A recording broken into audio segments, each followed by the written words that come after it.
क्या डायबिटीज़ में सत्तू खा सकते हैं? काफ़ी लोगों ने ये सवाल पूछा है। बहुत ज़्यादा कन्फ्यूजन है लोगों में कि अगर आपको डायबिटीज़ है तो क्या मैं सत्तू पी सकता हूँ, सत्तू खा सकता हूँ? तो आज के वीडियो में मैं आप लोग को बताऊंगा कि क्या आपको सत्तू खाना चाहिए या नहीं खाना चाहिए अगर आपको डायबिटीज़ है। नमस्कार दोस्तों, मेरा नाम डॉक्टर अनुपम घोष है। मैं एक डायबिटीज़ कोच हूँ और एक फिटनेस न्यूट्रिशन स्पेशलिस्ट। तो आज मैं आप लोग को बताऊंगा कि क्या डायबिटीज़ के मरीज़ सत्तू खा सकते हैं। बहुत लोगों ने ये सवाल पूछा है। तो सबसे पहले सत्तू खाना है या नहीं खाना है उसके बारे में आपको जानना बहुत ज़रूरी है। उसका क्या न्यूट्रिशनल फैक्ट्स है, उसका ग्लाइसेमिक इंडेक्स क्या है, उसका ग्लाइसेमिक लोड क्या है। तो अगर मैं ग्लाइसेमिक इंडेक्स की बात करूं तो सत्तू का ग्लाइसेमिक इंडेक्स बहुत ही कम है, मात्र 28 है। सिर्फ 28 है ग्लाइसेमिक इंडेक्स, जो कि लो कैटेगरी में आता है। लेकिन जैसा कि मैं आप सबको बताता हूं कि ग्लाइसेमिक इंडेक्स सब कुछ नहीं होता है। आपको ग्लाइसेमिक लोड पे भी फोकस करना है और उसके लिए आपको न्यूट्रिशनल फैक्ट्स के बारे में जानना पड़ेगा। तो अगर मैं न्यूट्रिशनल फैक्ट्स की बात करूं तो 100 ग्राम सत्तू में आपको तकरीबन 60-62 ग्राम के आसपास कार्बोहाइड्रेट मिलेगा। तो अगर 100 ग्राम सत्तू की मैं बात करूं तो उसकी ग्लाइसेमिक लोड जो है मॉडरेट या मीडियम कैटेगरी में आ जाता है, जिसको अगर आप लेंगे तो आपकी शुगर लेवल कई बार बढ़ा सकता है। लेकिन ग्लाइसेमिक लोड भी हमेशा सब कुछ नहीं होता है, उसके आगे भी बहुत सारे चीज़ है जो आपको जानना बहुत ज़रूरी है। और आज की वीडियो में इसी के बारे में हम डिस्कस करेंगे। तो ग्लाइसेमिक लोड सारे चीज़ नहीं होते, ग्लाइसेमिक इंडेक्स सारे चीज़ नहीं होते हैं। इसके आगे और भी बहुत सारे चीज़ है जो आपको जानना बहुत ज़रूरी है। न्यूट्रिशनल फैक्ट्स के बारे में आपको बहुत अच्छी तरह से जानना पड़ेगा। सिर्फ और सिर्फ कार्बोहाइड्रेट सब कुछ नहीं होता है, ठीक है। अगर कोई भी प्रोडक्ट आप ले रहे हैं, कोई भी चीज़ आप खरीद रहे हैं, तो कार्बोहाइड्रेट तो आपको देखना ही देखना है, साथ ही ये भी देखना है आपको उसमें प्रोटीन कितना है, उसमें फ़ैट कितना है। तो अगर मैं 100 ग्राम सत्तू की बात करूं तो उसमें आपको तकरीबन 22 से 24 ग्राम के आसपास आपको प्रोटीन मिल जाएगा, जो कि काफ़ी हाई है। जी हाँ दोस्तों, सत्तू में बहुत अच्छा खासा प्रोटीन आपको मिलता है। 24 ग्राम के आसपास आपको प्रोटीन मिल जाएगा। साथ ही साथ उसमें आपको हेल्दी फैट भी मिलता है। हेल्दी फैट आपको 5 से 6 ग्राम के आसपास आपको हेल्दी फैट मिलता है, तो वो भी बहुत ज़रूरी है। लेकिन एक और चीज़ जो बहुत इम्पॉर्टेंट है, जो आपको देखना है, वो है फाइबर। फाइबर जब तक आप नहीं लेंगे तो आपका डाइजेस्टिव सिस्टम अच्छा नहीं होगा और आपको कॉन्स्टिपेशन का भी शिकायत हो सकता है। तो सत्तू में अच्छा खासा आपको फाइबर भी मिल जाएगा। 100 ग्राम में आपको 8 से 10 ग्राम के आसपास आपको फाइबर मिल जाता है। और अगर मैं फाइबर को माइनस कर दूं टोटल कार्ब से तो उसकी कार्ब भी काफ़ी हद तक काफ़ी कम हो जाता है। तो सत्तू डायबिटीज़ के मरीज़ खा सकते हैं या नहीं खा सकते हैं। फिर एक और चीज़ के बारे में आपको ध्यान देना पड़ेगा और वो है डायफिट डाइट। तो अगर आप डायफिट डाइट फॉलो करते हैं तो आप सत्तू भी खा सकते हैं अगर आपको डायबिटीज़ है। तो डायफिट डाइट आखिर है क्या? तो देखिए, डायफिट डाइट जो है उसमें आपको एक कैलकुलेशन करना पड़ेगा, एक सिस्टम है। अगर आप उस सिस्टम को फॉलो करेंगे तो आप कोई भी फूड प्रोडक्ट जो है उसको उसमें शामिल कर सकते हैं। तो मैं थोड़ा सा डायफिट डाइट के बारे में भी आपको बता दूं।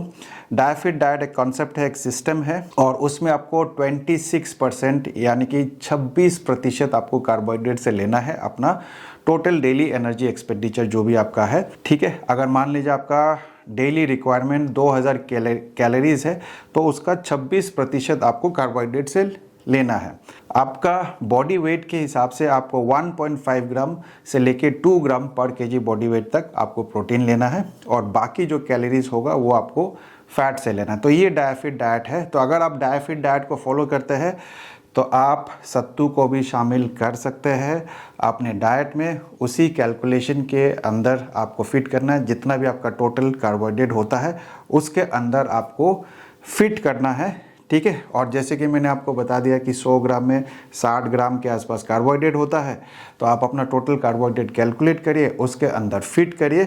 और अगर आपको डायबिटीज़ है तो भी आप सत्तू खा सकते हैं, खाना चाहिए, क्योंकि सत्तू में प्रोटीन होता है और उसमें बहुत अच्छा एसेंशियल एमिनो एसिड मिलता है। एसेंशियल एमिनो एसिड का मतलब है कि आपको बाहर से एमिनो एसिड लेना पड़ेगा, क्योंकि आपकी बॉडी जो है वो नहीं बना पाता है।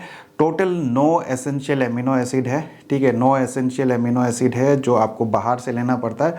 और सत्तू में आपको लगभग सारे एसेंशियल एमिनो एसिड मिल जाते हैं, 7 एसेंशियल एमिनो एसिड आपको मिल जाते हैं सत्तू में। तो इसीलिए आपको सत्तू खाना चाहिए, खा सकते हैं। और ख़ास करके जो लोग वेजिटेरियन हैं उनको तो सत्तू ज़रूर खाना चाहिए, क्योंकि इसमें आपको भरपूर मात्रा में प्रोटीन मिल जाता है। तो मैं इसको कहता हूँ कि super food, Indian super food मैं मानता हूँ इसको। और जब मैं अपनी MBBS की पढ़ाई कर रहा था तो अपना दिन की शुरुआत जो है वो सत्तू से ही करते थे। सत्तू को हम पीते थे, उसको पानी में मिला के लस्सी की तरह पी जाते थे। सत्तू का पराठा खाते थे। मैंने अपनी पढ़ाई जो है बिहार से किया है, तो बिहार के लोग बहुत ज़्यादा सत्तू खाते हैं और बहुत आपको एनर्जी देता है। इसमें भरपूर मात्रा में फाइबर है, विटामिन्स एंड मिनरल्स, भरपूर मात्रा में विटामिन्स एंड मिनरल्स आपको मिलेंगे जो कि आपको हेल्दी रखने में मदद करता है। तो अगर आप लोग वेजिटेरियन हैं तो आप लोग सत्तू ज़रूर खाइए। जो नॉन वेजिटेरियन है उनको खाने की ज़रूरत नहीं है, लेकिन अगर आपको सत्तू पसंद है तो नॉन वेजिटेरियन भी खा सकते हैं। जब वो नॉन वेज नहीं खाते हैं, वेज जब वो खाते हैं तो उस दौरान वो सत्तू को ले सकते हैं। सत्तू में फ़ैट भी होता है, आपको हेल्दी फ़ैट मिल जाएगा। आपके शरीर के लिए हेल्दी फ़ैट भी बहुत ज़रूरी है। आपको उसमें पूफा और मोफा फैट मिलता है, poly unsaturated fatty acid and mono unsaturated fatty acid, ठीक है। पूफा और मोफा बहुत अच्छा फैट होता है, आपके शरीर के लिए बहुत ज़रूरी है।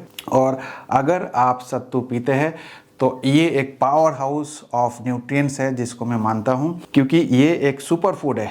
क्योंकि सुपर फूड का मतलब होता है कि उसमें सारे चीज़ होने चाहिए, जैसे कि carbohydrate, protein, fat, fibre, vitamins, minerals, antioxidant, सारे चीज़ आपको मिलेंगे। तो सत्तू को कैसे ले सकते हैं, जैसे कि मैंने अभी आपको बताया, आप उसको पानी में मिला के पी सकते हैं, या फिर आप उसको पराठा रोटी में डाल के भी आप उसको ले सकते हैं, या शेक भी ले सकते हैं। और भी बहुत तरीके हैं जहाँ से आप सत्तू को ले सकते हैं। तो सत्तू ज़रूर खाइए। अगर आपको डायबिटीज़ है कोई प्रॉब्लम नहीं है, लेकिन क्वांटिफाई करके आपको खाना पड़ेगा। डायफिट डाइट के अंदर आप इसको शामिल करके सत्तू को आप ले सकते हैं। तो इस वीडियो को ज़्यादा से ज़्यादा शेयर करिए। मुझे उम्मीद है कि आपके एक शेयर करने से बाकी लोगों को भी फ़ायदा मिलेगा।